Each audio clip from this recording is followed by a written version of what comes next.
ഒരുപാട് ആളുകൾ അനുഭവിക്കുന്ന ഒരു പ്രയാസം. ഈ അടുത്തൊരാൾ ഒരു ഫാമിലി ആയിട്ട് ക്ലിനിക്കിലോട്ട് വന്നിരുന്നു. കുറച്ച് ഒരു മധ്യവയസ്കനായ ഒരു 45 വയസ്സൊക്കെ കഴിഞ്ഞ ഒരു വ്യക്തിയാണ് വന്നിരുന്നത്. അദ്ദേഹത്തിൻ്റെ ഒരു പ്രയാസമായിരുന്നു. അദ്ദേഹം പ്രവാസിയായിരുന്നു. ഗൾഫിൽ നിന്ന് വന്നതിന് ശേഷം ഇപ്പോൾ ഭാര്യയുമായിട്ട് ബന്ധപ്പെടാൻ കഴിയുന്നില്ല, അല്ലെങ്കിൽ ഉദ്ധാരണം പ്രോപ്പർ ആവുന്നില്ല.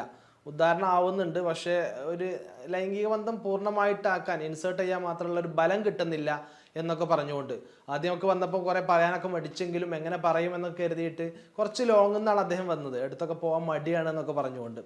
അപ്പോൾ ഇത്തരത്തിൽ ഇന്ന് ഒരുപാട് ആളുകൾ വ്യക്തിപരമായിട്ട് പേഴ്സണൽ അനുഭവിക്കുന്ന ഒരുപാട് പ്രശ്നത്തിൽപ്പെട്ട ഒരു പ്രശ്നമാണ് ഈ ഉദ്ധാരണമില്ലായ്മ, അല്ലെങ്കിൽ ഇറക്റ്റൈൽ ഡിസ്ഫങ്ഷൻ, ED എന്നൊക്കെ പറയുന്ന ഒരു പ്രശ്നം.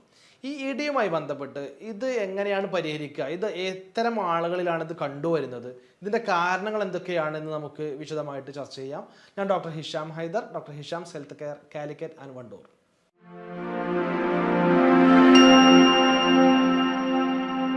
ഉദ്ധാരണ പ്രശ്നം എന്ന് പറഞ്ഞാൽ നോർമലി ഇറക്ഷൻ ഉദ്ധാരണം പലതരത്തിലുണ്ട്. അത് ഒന്ന് ഉദ്ധാരണം തീരെ ആവാത്ത പ്രശ്നം. ഇപ്പം നമുക്ക് ഭാര്യയുമായിട്ട് ഇണയുമായിട്ട് ബന്ധപ്പെടാൻ താല്പര്യം ഉണ്ടാവുന്നു, പക്ഷേ ബന്ധപ്പെടാൻ മാത്രം നമ്മളുടെ ലൈംഗിക അവയവം പെനിസ് ഇറക്റ്റഡ് ആവുന്നില്ല, ഉദ്ധരിക്കുന്നില്ല, തീരെ ഉദ്ധാരണം തന്നെ നടക്കുന്നില്ല. ചില ആളുകളിൽ ഉദ്ധാരണം നടക്കും, പക്ഷെ ബന്ധപ്പെട്ടുകൊണ്ടിരിക്കുക ഉദ്ധാരണം നഷ്ടപ്പെടുന്നു. പാതി വഴിയിൽ വെച്ചിട്ട് ആ ഉദ്ധാരണം പോവാണ്, കുഴഞ്ഞു പോവാണ്, ഡോക്ടറെ പിന്നീട് ബന്ധപ്പെടാൻ കഴിയുന്നില്ല എന്നുള്ളത് ഉണ്ടാവും. അതുപോലെ ചില ആളുകളിൽ ഉദ്ധാരണം ഉണ്ട്, പക്ഷെ അത് ഇൻസേർട്ട് ചെയ്യാൻ മാത്രമുള്ള സ്ട്രോങ് ബലം കിട്ടുന്നില്ല എന്നുള്ള. അങ്ങനെ പല ആളുകൾക്കും അവരുടെ എന്താണോ കാരണം, എന്താണോ കോസ്, എത്രത്തോളം അഫക്റ്റഡ് ആയിട്ടുണ്ട് എന്നുള്ളതിന് അനുസരിച്ച് പല രീതിയിലാണത് പ്രസൻറ്റബിൾ ആവുക എന്നുള്ളത് മാത്രം. നോർമലി അതിന് ഇറക്റ്റൈൽ ഡിസ്ഫങ്ഷൻ എന്ന് പറഞ്ഞാൽ നമുക്ക് പൂർണ്ണമായ രീതിയിൽ ലൈംഗികമായി ബന്ധപ്പെടാൻ കഴിയാതിരിക്കാൻ മാത്രം ആ ഒരു ഉദ്ധാരണമാവുന്നില്ല, ഒരു സ്ട്രെങ്ത് ആവാത്തതിനെയാണ് ഇറക്റ്റൈൽ ഡിസ്ഫങ്ഷൻ എന്ന് പറയുക. കുറച്ചാണെങ്കിൽ അത് പാർഷ്യൽ, കംപ്ലീറ്റ് ആണെങ്കിൽ ഇത് കംപ്ലീറ്റ് ഇറക്റ്റൈൽ ഡിസ്ഫങ്ഷൻ എന്നും അത് പറയാറുണ്ട്. ഇനി അത് ചില ആളുകളിൽ സഡൻ ആയിട്ടുണ്ടാകുന്നത് കാണപ്പെടാറുണ്ട്. അഥവാ താൽക്കാലികമായിട്ട് മാത്രം പെട്ടെന്നുണ്ടാവുന്ന ഒരു ടെൻഷൻ, പെട്ടെന്ന് ഏതെങ്കിലും മരണ വാർത്ത കേട്ടപ്പോൾ ഒരു ടെൻഷൻ ഉണ്ടായി, എപ്പോഴും അതിനെക്കുറിച്ച് ആലോചിച്ചിരിക്കുന്നു, അതുകൊണ്ട് അന്ന് ബന്ധപ്പെട്ട സമയത്ത് ഉദ്ധാരണമായിട്ടില്ല.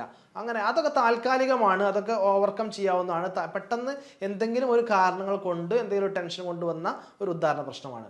ഇനി ചില ആളുകളിൽ സ്ഥിരമായിട്ട് ഉദ്ധാരണമാവാത്തൊരു പ്രശ്നം ഉണ്ടാവാറുണ്ട്. ക്രോണിക് എന്നതിന് പറയാം, ക്രോണിക് ED. സ്ഥിരമായിട്ട് ഉദ്ധാരണം ആവുന്നില്ല, കുറേ കാലങ്ങളായിട്ട് ഇങ്ങനെ തന്നെയാണ്, ഇപ്പം തീരെ മുമ്പത്തെ അത്ര ഒരു ബലം കിട്ടുന്നില്ല. അതാണ് chronic erectile dysfunction, chronic ED എന്ന് പറയുന്നത്. ഇത് ഉണ്ടാവാനുള്ള പ്രധാനപ്പെട്ട കാരണങ്ങൾ എന്ന് പറയുന്നത് പല അസുഖങ്ങൾ കാരണം, മറ്റു ജീവിതശൈലി രോഗങ്ങൾ, ലൈഫ് സ്റ്റൈൽ അസുഖങ്ങളൊക്കെ ഉണ്ടാവും. ആ അസുഖങ്ങൾ കാരണമാണ് ഇത് പ്രധാനമായിട്ട് ഉണ്ടാവാറുള്ളത്.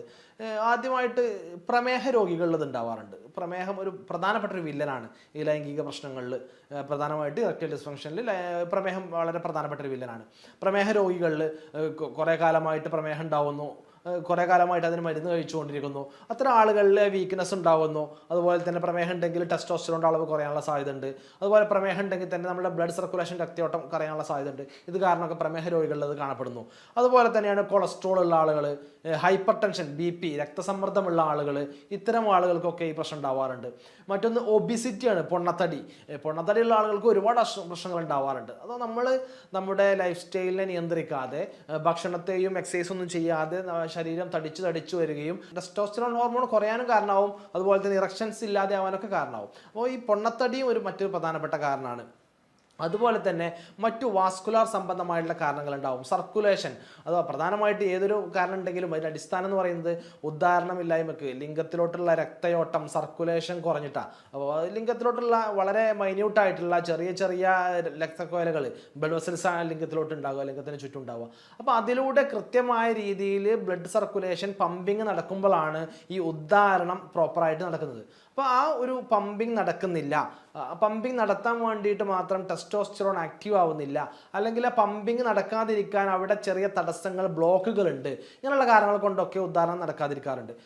അപ്പം കൊളസ്ട്രോളിലെ വ്യക്തികൾക്ക് ഇതിനെങ്ങനെ ബ്ലോക്കുകൾ ഉണ്ടാവാം. അതുപോലെ അവിടെ വാസ്കുലാർ രക്തക്കുഴലുകൾ ഉണ്ടാവുന്ന പ്രശ്നങ്ങൾ കൊണ്ട് അവിടെ ബ്ലോക്ക് ഉണ്ടാവാം, അല്ലെങ്കിൽ രക്തം കൃത്യമായിട്ട് റൊട്ടേറ്റ് ചെയ്യുന്ന, രക്തം പമ്പ് ചെയ്യുന്നുണ്ടാവില്ല. ഇങ്ങനെ കാരണങ്ങൾ കൊണ്ടൊക്കെ ഈ ഉദ്ധാരണ പ്രശ്നങ്ങൾ കാണപ്പെടാറുണ്ട്. അടിസ്ഥാനപരമായിട്ട് മറ്റു പല കാരണങ്ങൾ പോലെ തന്നെ ഇതിനും പ്രധാനപ്പെട്ട മറ്റൊരു കാരണം എന്ന് പറയുന്നത് സൈക്കോളജിക്കൽ കാരണങ്ങളാണ്. ഇപ്പം ഇതുവരെ പറഞ്ഞ കാരണങ്ങളൊക്കെ മറ്റു അസുഖങ്ങളാണ്, ഫിസിക്കൽ കാരണങ്ങളാണ്, മറ്റു ഏതെങ്കിലും സർക്കുലേഷൻ രക്തയോട്ടത്തിൻ്റെ പ്രശ്നമാണ്, ഇതൊക്കെയാണ്. ഈ സൈക്കോളജിക്കൽ കാരണങ്ങളായിട്ടും ഇതിന് കണ്ടുവരാറുണ്ട്. പ്രധാനമായിട്ട് ഡിപ്രഷൻ ഉള്ള ആളുകളുണ്ടാവും. മാനസിക സമ്മർദ്ദമുള്ള ആളുകൾക്ക് പൊതുവെ ഡോപ്പമൈൻ്റെ ഹോർമോൺ കുറവായിരിക്കും. കാരണം എപ്പോഴും ഒരേ കാര്യത്തെക്കുറിച്ച് ചിന്തിച്ചുകൊണ്ടിരിക്കുന്നു, ഒരേ കാര്യത്തെക്കുറിച്ച് ആലോചിച്ച് സ്ട്രെസ്ഡ് ആയിക്കൊണ്ടിരിക്കുന്നു. അപ്പോൾ ഓട്ടോമാറ്റിക് അവരുടെ ബ്രെയിൻ അതിനനുസരിച്ച് വർക്ക് ചെയ്യുകയും സ്ട്രെസ് ഹോർമോൺസ് കൂടുകയും ചെയ്യുന്നു. ആ സ്ട്രെസ് ഹോർമോൺസ് ഉണ്ടാകുന്ന സമയത്ത് അവിടെ നമ്മുടെ സെക്ഷൽ ഹോർമോൺസ് ആയിട്ടുള്ള അല്ലെങ്കിൽ പുരുഷ ഹോർമോൺ ആയിട്ടുള്ള ടെസ്റ്റോസ്റ്ററോൺ ആക്റ്റീവ് ആവില്ല. ഏതെങ്കിലും ഒന്നാണ് ഒരു സമയത്ത് കൂടി നിൽക്കുക. അപ്പോൾ ഡൊപ്പമൈന് കൂടിയാൽ മാത്രമാണ് ടെസ്റ്റോസ്റ്ററോൺ ആക്റ്റീവ് ആവുകയും ചെയ്യുക. അപ്പം ഈ സ്ട്രെസ് ഹോർമോൺ, ഈ സ്ട്രെസ് ഉള്ള ആളുകൾ സ്ട്രെസ് ഹോർമോൺ കൂടുന്നു, അപ്പോൾ ഡൊപ്പമൈൻ കുറയുന്നു, അപ്പോൾ ടെസ്റ്റോസ്റ്ററോൺ ആക്റ്റീവ് ആവാതിരിക്കുന്നു. ഇതൊക്കെയാണ് അതിൻ്റെ പ്രധാനപ്പെട്ട കാരണങ്ങൾ. മറ്റൊന്ന് ആങ്സൈറ്റി, ടെൻഷൻ, എന്ത് പറഞ്ഞാലും ചെറിയ ചെറിയ കാരണങ്ങൾക്ക് പോലും പെട്ടെന്ന് ആങ്ഷ്യസ് ആവുക, പെട്ടെന്ന് ടെൻഷൻ ആവുക, ഇങ്ങനെയുള്ള ആളുകൾക്ക് ഉണ്ടാവും. അതുപോലെ തന്നെ റിലേഷൻഷിപ്പിൽ ചെറിയ വിള്ളലുകൾ ഉണ്ടെങ്കിൽ, മറ്റെന്തെങ്കിലും ഒരു അഭിപ്രായ വ്യത്യാസം ഉണ്ടായിട്ട്, അല്ലെങ്കിൽ വേറെ എന്തെങ്കിലും ഒരു യാത്ര പോയി, അല്ലെങ്കിൽ പറഞ്ഞത് കേട്ടില്ല, അല്ലെങ്കിൽ അവർക്ക് അവരുടേതായ സമയം കൊടുത്തിട്ടില്ല, എന്നെ കേൾക്കാൻ ആളില്ല, ഇങ്ങനെയുള്ള ദമ്പതിമാർക്കിടയിൽ ഉണ്ടാകുന്ന അഭിപ്രായ വ്യത്യാസങ്ങൾ, അവർക്കിടയിൽ ഉണ്ടാകുന്ന സ്വരച്ചേർച്ചകൾ, ആ ഒരു പ്രശ്നം കാരണം പിന്നീട് അവരോട് താല്പര്യമില്ലാതെയാവുകയും അല്ലെങ്കിൽ അവരോട് ബന്ധപ്പെടുന്ന സമയത്ത് ഇപ്പം ചില ആളുകളൊക്കെ പറയാറുണ്ട്, ചില ആളുകളടുത്ത് മാത്രം പോകുന്ന സമയത്ത് ബന്ധപ്പെടാൻ കഴിയുന്നില്ല. അതോ അവർ ആ വ്യക്തിയോടുള്ള പ്രശ്നമാണത്. അഥവാ അവരുമായിട്ട് മാനസിക അടുപ്പമില്ലാത്ത കാരണം, അല്ലെങ്കിൽ മാനസികപരമായിട്ട് അകൽച്ച ഉള്ളത് കൊണ്ട്, അല്ലെങ്കിൽ എന്തെങ്കിലും ഒരു പ്രശ്നമുള്ളത് കൊണ്ട്, ഒരു വെറുപ്പുള്ളത് കൊണ്ടാണ് സംഭവിക്കുന്നത്. അതും ഈ സൈക്കോളജിക്കൽ ഫാക്ടറാണ്. അത്തരത്തിൽ നമ്മുടെ ഹോർമോൺ ആ സമയത്ത് ആക്റ്റീവ് ആവില്ല. ആ രീതിയിൽ സൈക്കോളജിക്കൽ ഫാക്ടറായിട്ട് അത് കണ്ടുവരുന്നുണ്ട്. ഇനി മറ്റൊരു പ്രധാനപ്പെട്ട കോസാണ്, ഒരുപാട് മരുന്ന് കഴിക്കുന്ന ആളുകളുണ്ട്. ഇപ്പം ഡിപ്രഷനുള്ള ആളുകൾ ആൻറ്റി ഡിപ്രസൻ മരുന്നുകൾ കഴിക്കുന്നു, സൈക്കോളജിക്കൽ മരുന്ന്, മാനസിക സമ്മർദ്ദമുള്ള ആളുകൾ മരുന്ന് കഴിക്കുന്നുണ്ട്. ആ മരുന്നിൻ്റെ പാർശ്വഫലമായിട്ട് ഇറക്ടൈൽ ഡിസ്ഫങ്ഷൻസ് വരാം. അതുകൊണ്ട് അത് കുറേ കാലമായിട്ട് കഴിക്കുന്ന ആളുകൾക്ക് അതിൻ്റെ സൈഡ് എഫക്റ്റ് ആയിട്ട് വരാറുണ്ട്. സ്റ്റിറോയിഡ് കഴിക്കുന്ന ആളുകൾക്ക്, അതുപോലെ ബിപിൻ്റെ മരുന്ന്, ബ്ലഡ് പ്രഷറിൻ്റെ മരുന്ന് കൂടുതലായിട്ട് സ്ഥിരമായിട്ട് കഴിക്കുന്ന ആളുകൾക്ക് ഇത് വരാറുണ്ട്. ഇങ്ങനെ ഒരുപാട് മെഡിക്കേഷൻസ് സ്ഥിരമായിട്ട് കഴിക്കുന്ന ആളുകളിലും ഇത്തരം പ്രശ്നങ്ങൾ കണ്ടുവരാറുണ്ട്. ഇതൊക്കെയാണ് നോർമലി ഒരു ഉദാഹരണ പ്രശ്നം ഉള്ള ആളുകളിൽ, അല്ലെങ്കിൽ സെക്ഷൽ പ്രോബ്ലം ഉള്ള ആളുകളിൽ കണ്ടുവരുന്ന പ്രധാനപ്പെട്ട കാരണങ്ങൾ എന്ന് പറയുന്നത്. ഇനി ഇത് ആദ്യമായിട്ട് ഇത്തരം പ്രശ്നങ്ങളുണ്ട് എന്ന് അറിയുമ്പോൾ നമ്മൾ നിർബന്ധമായിട്ടും ടെസ്റ്റ് ചെയ്യുമ്പോൾ അവരുടെ ബ്ലഡ് കൊളസ്ട്രോൾ, ഷുഗർ, അതുപോലെ തന്നെ യൂറിക് ആസിഡ്, തൈറോയിഡ് ഒക്കെ നോക്കണം. തൈറോയിഡ് പ്രശ്നമുള്ള ആളുകൾക്കും ഇത്തരത്തിലുള്ള സെക്ഷൻ പ്രോബ്ലം കാണാറുണ്ട്. അതുകൊണ്ട് ഇത്തരത്തിലുള്ള പ്രശ്നങ്ങൾ ഉണ്ടെങ്കിൽ അതുകൂടെ മാനേജ് ചെയ്യണം.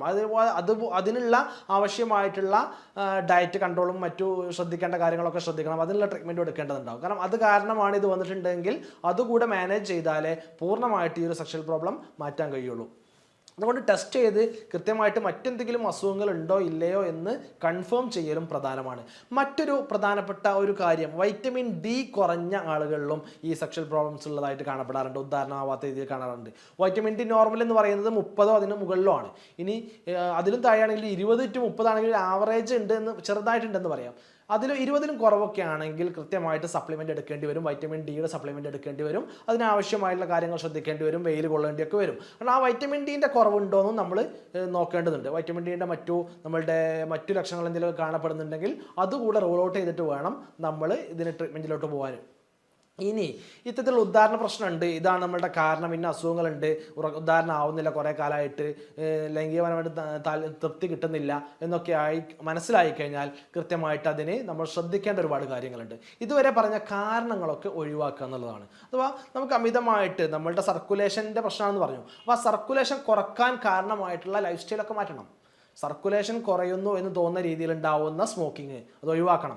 അത്തരത്തിലുള്ള അമിതമായിട്ടുള്ള മദ്യപാനം അത് ഒഴിവാക്കണം. അതുപോലെ തന്നെ വ്യായാമം ഇല്ലാത്തൊരവസ്ഥ, നമ്മൾ സ്ഥിരമായിട്ട് വ്യായാമം ചെയ്യണമെന്ന് പറയുന്നത് എന്തിനാ? നമ്മളുടെ എല്ലാവിധ ഹോർമോണൽ ഇംബാലൻസ് റെഡിയാക്കാൻ, ശരീരത്തിന് ആയാസം കിട്ടാൻ, ആക്റ്റീവ് ആവാൻ, അതുപോലെ തന്നെ രക്തയോട്ടം കൂട്ടാനുമാണ്. നമ്മുടെ ബ്ലഡ് സർക്കുലേഷൻ കൂട്ടാൻ വേണ്ടിയിട്ട് ഹെൽപ്പ് ചെയ്യുന്ന ഒന്നാണ് നമ്മുടെ വ്യായാമം, എക്സസൈസ് എന്ന് പറയുന്നത്. അതുകൊണ്ട് എക്സസൈസ് സ്ഥിരമായിട്ട് കൃത്യമായിട്ട് ഒരു 40 മിനിറ്റെങ്കിലും ഒരു ദിവസം ചെയ്യുന്നുണ്ട് എന്ന് ഉറപ്പുവരുത്തുക. വെള്ളം ധാരാളമായിട്ട് കൊടുക്കുക. നമ്മളുടെ രക്തം കൃത്യമായിട്ട്, രക്തത്തിൻ്റെ പമ്പിങ് നടക്കാനും സർക്കുലേഷൻ നടക്കാനും ജലാംശം കൃത്യമായിട്ട് ശരീരത്തിലേക്ക് എത്തുന്നുണ്ട് എന്നുള്ളത് ഒരു പ്രധാന ഘടകമാണ്. അതുകൊണ്ട് കൃത്യമായിട്ട് വെള്ളം കുടിക്കുക എന്നുള്ള കാര്യം ശ്രദ്ധിക്കുക.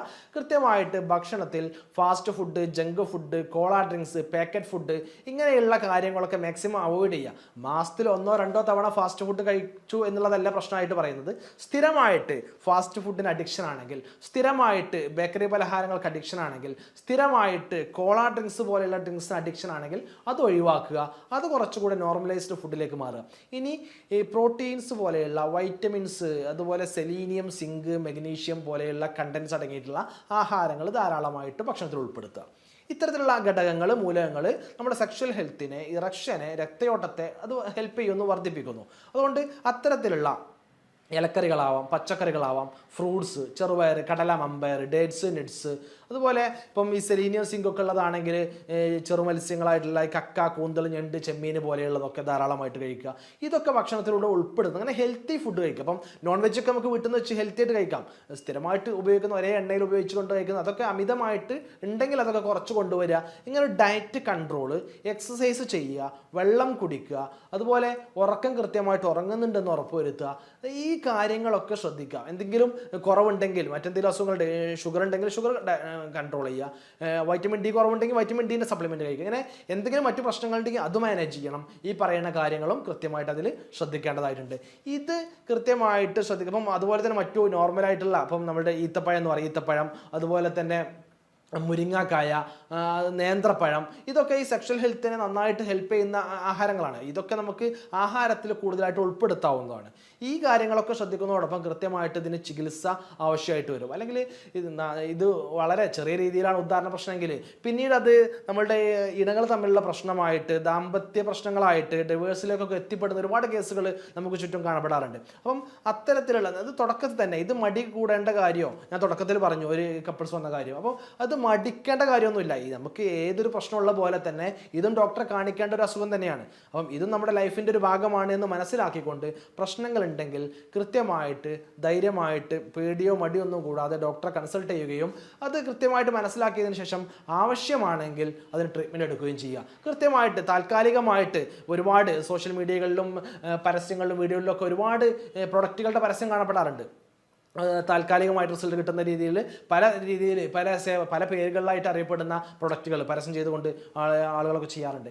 അത്തരത്തിലുള്ള പ്രൊഡക്റ്റുകളൊന്നും വാങ്ങി കഴിച്ചുകൊണ്ട് സൈഡ് എഫക്റ്റ് കൂട്ടുക, അല്ലെങ്കിൽ ഈ പ്രശ്നത്തിന് പിന്നെ ആ മരുന്നില്ലാതെ, ആ ഒരു ഘടകമില്ലാതെ തീരെ സെക്ഷൽ ആക്ടിവേഷൻ ആവാത്ത, ഉദാഹരണമില്ലാത്ത പ്രശ്നത്തിലേക്ക് പിന്നെ മാറും. അതുകൊണ്ട് അത്തരത്തിലുള്ള താൽക്കാലിക മെഡിക്കേഷൻസും സ്വയം ട്രീറ്റ്മെൻറ്റൊക്കെ ഒഴിവാക്കിയിട്ട് കൃത്യമായിട്ട് ഏത് ട്രീറ്റ്മെൻറ്റാണ് വേണ്ടത് കൃത്യമായിട്ട് ആ ഡോക്ടറെ കണ്ടുകൊണ്ട് ചികിത്സ എടുക്കുക. ഹോമിയോപ്പതിയിൽ നല്ല മരുന്നുകളുണ്ട്. കൃത്യമായിട്ട് മരുന്നുകൾ കഴിച്ചുകൊണ്ട് തന്നെ ഈ രക്തയോട്ടത്തെ പമ്പ് ചെയ്യാൻ, രക്തയോട്ടം വർദ്ധിപ്പിക്കാൻ, അവിടെയുള്ള ബ്ലോക്കുകളെ കുറക്കാൻ വേണ്ടിയിട്ട്, ഹോർമോൺസിനെ ആക്ടിവേറ്റ് ആക്കാൻ വേണ്ടിയിട്ട്, ഈ സെക്ഷൽ പ്രോബ്ലത്തെ കുറക്കാൻ, ഉദാഹരണ പ്രശ്നമാണെങ്കിൽ ഉദാഹരണ പ്രശ്നം, ആ പ്രശ്നത്തെ പരിഹരിക്കാൻ വേണ്ടിയുള്ള മരുന്നുകൾ ഇന്ന് ലഭ്യമാണ്. കൃത്യമായ ചികിത്സയോടുകൂടി ഇത് പൂർണ്ണമായിട്ട് നമുക്ക് പരിഹരിക്കാൻ കഴിയും. കൃത്യമായിട്ട് ഒരു കുറച്ച് മറ്റതിനെ പോലെ പെട്ടെന്ന് തന്നെ ഒരാഴ്ച കൊണ്ടോ 2 ദിവസം കൊണ്ടോ ഒരു മാസം കൊണ്ടോ പൂർണ്ണമായിട്ട് മാറ്റുക എന്നുള്ളതല്ല. കൃത്യമായിട്ട് ഒരു കുറച്ച് സമയം ഓരോ ആളുകൾക്കും വ്യത്യസ്ത സമയമായിരിക്കും കൊടുക്കുക, വ്യത്യസ്തമായിട്ടുള്ള മരുന്നുകളായിരിക്കും കൊടുക്കുക. അവരുടെ ലക്ഷണങ്ങളും ഏജൊക്കെ അനുസരിച്ചിട്ട് ആ മരുന്നും കാര്യങ്ങളൊക്കെ മാറാറുണ്ട്. അപ്പോൾ അതിനനുസരിച്ച് കൃത്യമായിട്ടുള്ള നിർദ്ദേശപ്രകാരം കൃത്യമായിട്ടുള്ള ചികിത്സകൾ എടുക്കുക.